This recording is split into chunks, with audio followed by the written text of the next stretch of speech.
I think it's a perfect essential.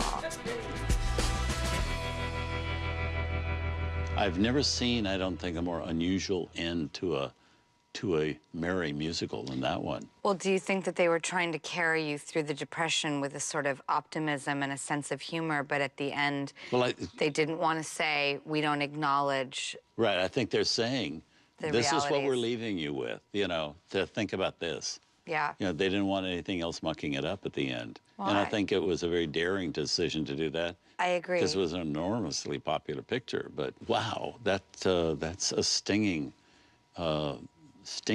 statement to make at the end of a musical. I really respect the choice immensely. So it's also not something that they're looking back, you know, at an earlier era. That's what's going on at that moment in this country. Well, everything they were talking about in the movie was so current to what was happening right then and there. So, and it's current today. Yeah. Do you have a favorite line in the movie? I love when he says, you know, I don't mean to call you cheap and vulgar. And she says, every time you say cheap and vulgar, I'm going to kiss you. It's like,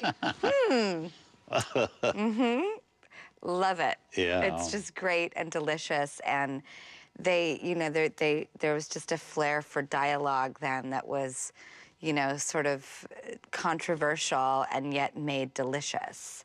And I love that. I love that about those times. I love that, you know, when we were discussing, you see people going to the theater in the movie and they're just dressed up to the nines. There was a time they all wore tuxedos to opening nights in New York. And sequin gowns. People looked so good. They made the scenery look so good. At the height of the Depression, people made that effort. And I hope we never lose sight of that completely. So when you become president or empress of the world, will you make that one of your first orders of business, that people have to dress up for the theater? Every Monday night. Then I will vote for you. Every Monday night, you have to dress up. All right. Every Sunday night, have Chinese food. Okay, you got my vote.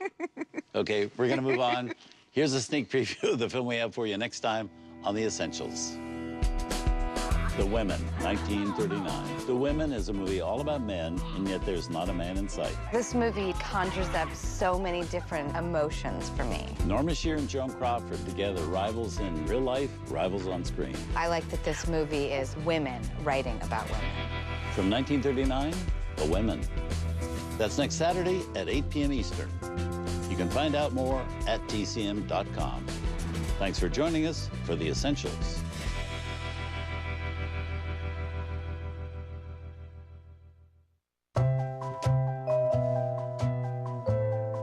Tonight on Turner Classic Movies, running for mayor is like a day at the zoo for Dick Powell in The Reformer and the Redhead. Then Powell's out for noirish revenge in Cornered. And a retired cop turned DJ rocks the TCM underground as the Disco Godfather.